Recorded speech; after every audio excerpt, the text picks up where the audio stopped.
Welcome back to the Oi Rio Pro. We are live from Saquarema, Brazil. In the lineup here for round 2, Heat 12. Connor O'Leary versus Kanoa Igarashi. Australia versus Japan. Goofy versus regular. Chris Cote here with Martin Potter. All the way from the jetty down onto the sandbar. Previous heat. A little bit slow on the start, but it really started to fire up midway through. Sometimes the rhythm of the ocean does not go according to our timeline. But to start us off right into this heat, Kanoa Igarashi got this wave right on the buzzer. Yeah, I mean, you know, he obviously had a look at that last heat, watched it very closely and decided, you know what, I've got to get the ball rolling early. I've got to get a good wave under my belt. I don't want to be searching for a combo situation like Connor Coffin did in that last heat, unfortunately for him. But Kanoa Igarashi starting off well. Beautiful tube stance, great positioning right there. And dives over and out of that wave. 3.33, so not a big score, but got the ball rolling, which is very important. Hard work pays off. Here we go. Connor O'Leary has been working hard to get himself on tour and now to stay on tour. Fading into a backside barrel, dragging it all, the wave not cooperating. He'll get in and out. You see Kanoa Igarashi, perfect positioning, right in the pocket, trying to slow down, now trying to speed up to get onto the open face. Goes for the super float. Can he come down with it? He does! So again, a floater, generally considered a non-consequential move unless you do it like that. Traveling distance, gets the airdrop exit. That was huge. I mean, a difficult maneuver to perform on a hollow wave like that as well. Sliding into the barrel, just a quick little cover up there. You can see him trying to slow himself down. Okay, that's not working. Let's go to plan B. Let's just ride on top of the roof of this wave and free fall out of the sky. That's exactly what he did. I mean, a lot of the time you use that maneuver as kind of a transition turn as well to get around the section. You can either go down and around it or up and over it. He decides to go up and over it and create an exciting situation. 22:52 to go. Igarashi's score comes through a 4.57. Definitely gets the best floater award of the event so far. And here he goes again. Oh. Late drop straight into the vortex, goes down. Ooh, I don't know. You never know in hindsight. That would have been a stellar tube ride, but definitely got caught behind that section right there. Ready. I'm coming in for that backup board. Exactly right. Now he's just going to go for it. I mean, if this thing snaps, look, he just pulled into another barrel. So, you know, maybe it's, will it snap? Will it hang in there? Let's see what happens with that. But yeah, you just got to go for it. I mean, if that board breaks, it breaks. You know, get your back up. It's on the beach waiting for you. These guys get 50 boards, I mean, per month, basically. 100, probably.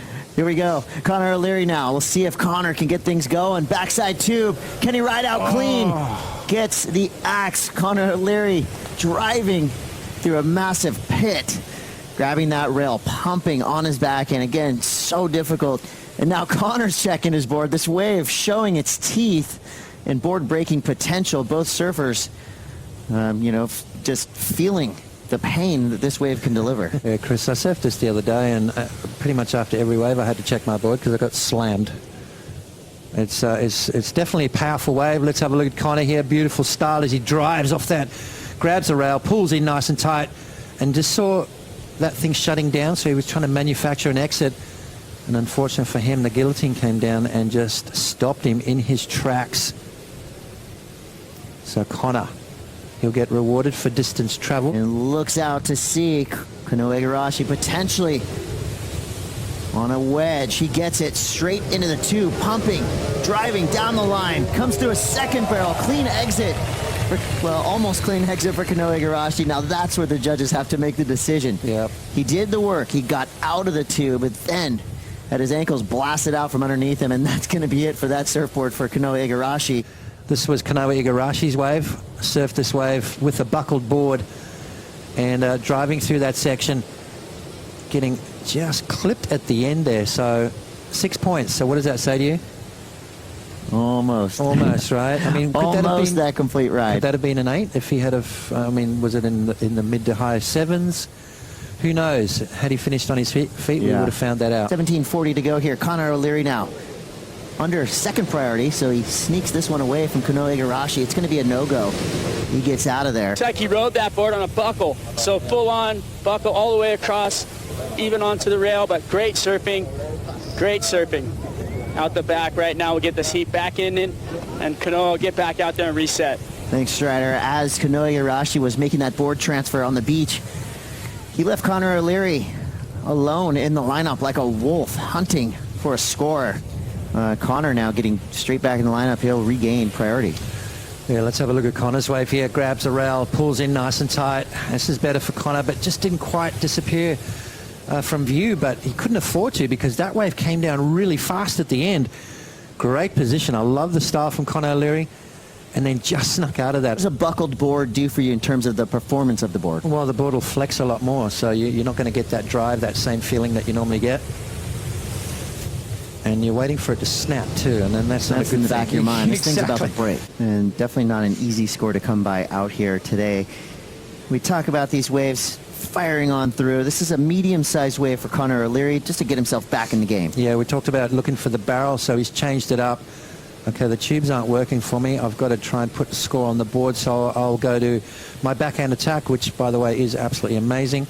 That's the surfing that got him on tour, that backside snap. It sure did, and it got him a quarterfinal in his first ever CT event on the Gold Coast. So, you know, going back to basics, I guess it depends on the degree of difficulty. I mean, you know, obviously, here we go. We'll talk about that in a sec. Speaking of tubes, every time we say the word tube, one of our surfers tries to find one. Keep saying it then. Igarashi with a quickie, a quick tube. And he'll get back out into position. His board unscathed. Igarashi makes his way back out. What we haven't seen is too much above the lip stuff. You know, with the strong offshore wind, generally a lot more difficult to do those big aerial maneuvers. But so the wind will just blow the board out from under your feet. And then the grab becomes very technical as well. I mean, you know, these guys are that good. I mean, they can punch the sort of launch it towards the beach. I've seen John do that at Bell's Beach in howling offshore wind. It's been a serious battle. I mean, it's kind of been all about Kanoa Igarashi, but all of a sudden, Connor O'Leary drops a 5.17 and finds himself right back in the mix. You could tell the intent there for Connor. I really like the wind-up that he gets when he kind of drops in. You see his arms, that casual, stylish kind of front arm leading the way through the bottom turn, up into the lip. Now he's got priority going into the back part of the heat, so he can control that. He can control who gets what. Speaking of that, he lets Connor O'Leary get this wave. Big snap. Another massive hook for Connor O'Leary, blasting the tail out. That's going to make things interesting, as Connor O'Leary needing a 5.41, and you look back at that 5.17 he got, a similar wave, a little bit smaller on that last wave that he got, but bigger turns. Bigger turn.